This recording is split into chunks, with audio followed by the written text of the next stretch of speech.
ዛሬ ምሽት 2 ሰዓት ላይ በቴክሳስ ሁስተን ስቴዲየም ፖርቱጋል ከዲሞክራቲክ ኮንጎ ጋር ጨዋታቸውን የሚያደርጉ ይሆናል። የፖርቱጋል ብሔራዊ ቡድን አሰልጣኝ የሆኑት ስፔናዊው ሮቤርቶ ማርቲኔዝ ጋዜጣዊ መግለጫ ሰጥተዋል። ከዓለም ዋንጫው በኋላም ከአሰልጣኝነት ስራ ይለቃሉ የሚል ሀሳብ አለኝ። ከፌዴሬሽኑ ሰዎች ጋር ተነጋግሬያለሁ። የሚቀየር ነገር የለም። ይሄ ቡድን ውጤታማ መሆን አለበት። የዓለም ዋንጫው ለማሸነፍ ነው እዚህ የተገኘ ነው። ብዙ ነገሮች ያጋጥሙናል፣ ነገር ግን እናልፈዋለን። ለሁሉም ነገር ተዘጋጅተናል። ስለ ሮናልዶ ብዙ ነገር ማለት ይቻላል። ክርስቲያኖ ሮናልዶ የተለየ ተጫዋች ነው። ክርስቲያኖን መተካት በፍጹም አይቻልም። ያስመዘገባቸውን ቁጥሮች ተመልከቱም። የሮናልዶ ቁጥሮች የማይደገሙ ናቸው። በሱ ዘመን መፈጠር እድለኝነት ነው ብለዋል። በሁሉም ተጫዋቾች ደስተኛ ነኝ። ኮንጎን ማሸነፍ መጀመር አለብን። ሩበን ዲያዝ በዛሬው ጨዋታ ላይ አይሰለፍም። ብሩኖ ፈርናንዴዝ እና ቪቲኒያ በዓለማችን ውስጥ ካሉ ምርጥ አማካዮች ውስጥ አንዱ ናቸው። የኮንጎ ብሔራዊ ቡድን ጠንካራ ተጫዋቾችን ይዟል። በተለያዩ አውሮፓ ሊጎች የሚጫወቱ ተጫዋቾች አሏቸው። ለነሱ አክብሮት አለን። ለጨዋታው ተዘጋጅተናል ሲሉ ማርቲኔዝ ተናግረዋል። የኮንጎ ብሔራዊ ቡድን አሰልጣኝ የሆኑት ሴባስቲያን ዲሳብሬ በበኩላቸው በጥሩ ሁኔታ ሰርተናል። እዚህ መገኘታችን ለእኛ ሌላ ስኬት ነው። መጀመሪያ ጨዋታ ማድረግ ፈታኝ እንዲሆን እናደርጋለን። ነገር ግን የመጀመሪያ ጨዋታችንን ለማሸነፍ ቁርጠኞች ነን። ቡድኔ እንዲጫወት ፈልጋለሁ። 100 ሚሊዮን ኮንጎዎች እኛን ይመለከቱናል። በሜዳ ላይ የተቻለንን ነገር እናደርጋለን።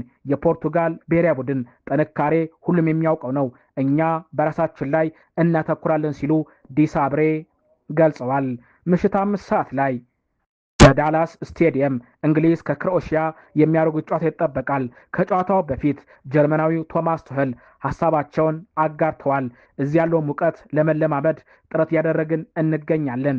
ችግሮች እንዳሉ እያወቅን ነው ወደ ውድድሩ የገባ ነው፣ ግን ሁሉንም ነገር መቋቋም አለብን።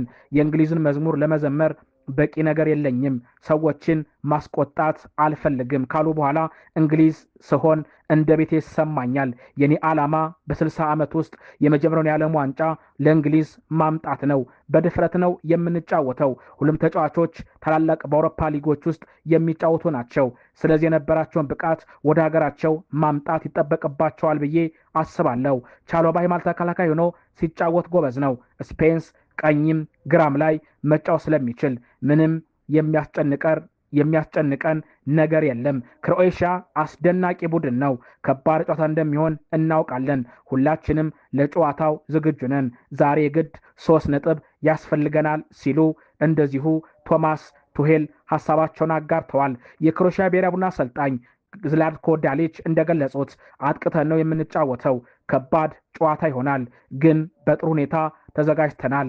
በጣም ከባድ ጨዋታ እንደሚሆን እናውቃለን። እንግሊዝ አስደናቂ ስብስብ አላት። ምርጡን አጥቂ ይዘዋል። በጣም ደስተኛ ነኝ ብዬ መናገር አልችልም። ሃሪኬን ብዙ ነገር ማድረግ ይችላል። ሉካ ሞድሪች እሱ ለዚህ ቡድን ሁሉን ማድረግ የሚችል ነው። ሞድሪች ለወጣት ተጫዋቾች ልምዱንም ያካፍላል። እነሱም ከኛ ጋር በመጫወታቸው እድለኞች ናቸው። ባለፉት 2 የዓለም ዋንጫዎች ብዙ ነገሮችን ለማድረግ ታሪክ ለማስራት ተቃርበን ነበር። እኛ ብቻ በዚህ መንገድ መተናል። በዚህም ዓመት በዓለም ዋንጫው የተቻለንን ነገር እናደርጋለን ሲሉ ዳሊች ገልጸዋል።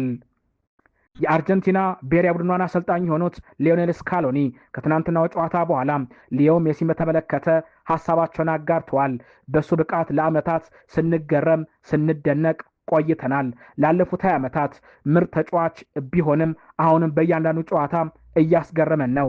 በ38 ዓመቱ ያደረገውን ለማድረግ አዲስ ብቃት መፈለግ ነበረበት። እሱን አለማድነቅ አይቻልም። የአርጀንቲና ደጋፊ መሆንም አይጠበቅም። ሊዮኔል ሜሲ አስማታዊ ብቃትን ማብራራት ከባድ ነው። እሱ ሲጫወት ድንቅ ነው። አስማታዊ ብቃቱን ማብራራት እጅግ በጣም ከባድ እንደሚሆን አስባለሁ። ሜሲ ካለ ሁላችንም ደስተኞች ነን። ብቃቱን እያሳየ ይገኛል በማለት የ48 ዓመቱ ሊዮኔል ስካሎኒ ተናግረዋል። ሪያል ማድሪድ ፖርቱጋላዊውን ሁለገብ ተጫዋች ሆነውን በርናንዶ ሲልቫን ማስፈረማቸውን ይፋ አድርገዋል። በርናንዶ ሲልቫ በማንቸስተር ሲቲ ያለውን ውል መጠናቀቁን ተከትሎ ሪያል ማድሪድን በነፃ እንደተቀላቀለም እንደዚሁ ተሰምቷል። እስከ 2028 የሚያቆየውን የ2 ዓመት ኮንትራትም መፈራረሙን ማርካ ዘግቧል። አሰልጣኝ ጆዜ ሞሪኒዮ እና ፍሎሬንቲኖ ፔሬዝ በጥምረት እስካሁን ኢብራሂማ ኮናቴን በርናንዶ ሲልቫን፣ ማርኮ ኮሪያን እና ዴንዘል ዴምፍሬዝን አስፈርመዋል። ዛሬ በወጣ መረጃ መሰረት ደግሞ ፍሎሬንቲኖ ፔሬዝ ማይክል ኦሊሴን ለማስፈረም እንደወሰኑ ታውቋል። ፔሬዝ በየትኛውም ገንዘብ ኦሊሴን አስፈርመዋል በማለት ለክለቡ ሰዎችና ለሞሪኒዮ መናገራቸው ተሰምቷል። ኦሊሴም በፓላስ እያለ ማድሪድ መጫወት እንደሚፈልግ ለጓደኞች ተናግሮ ያውቃል። ይሄን ማስታወስ እንዳትረሱ ሲል የቢልዱ ጋዜጠኛ ጂያን ሮኮፔ ተናግረዋል። የ4 ዓመቱ ግሪካዊ የክለብ ብሩጅ ተጫዋች የሆነው ክሪስቶስ ዞሊስ ወደ አርሰናል ለመዘዋወር ጓጉቷል ሲል የግሪኩ ሚዲያ የሆነው ኖቫ ስፖርት ዘግቧል። መድፈኞቹ ከሮጀርስ እና ባርኮላ ይልቅ ዞሊስ ላይ ትኩረት አድርገዋል። ተጫዋቹ እስከ 35 ሚሊዮን ፓውንድ ሊገኝ እንደሚችልም አንድሪያ ቤርታና አርቴታ ተረድተዋል ተብሏል። ተጫዋቹም ለአርሰናል መጫወት ይፈልጋል ሲል ሚዲያው ዘግቧል። ስፔናዊ አሰልጣኝ ማይክል አርቴታ የዞሊዝ አድናቂ ናቸው። ተጫዋቹ በቤልጂየም ፕሮ ሊግ 22 ጎሎችን በማስቆጠር 29 ለጎል የሚሉ ኳሶችን አመቻችቶ ማቀበል ችሏል።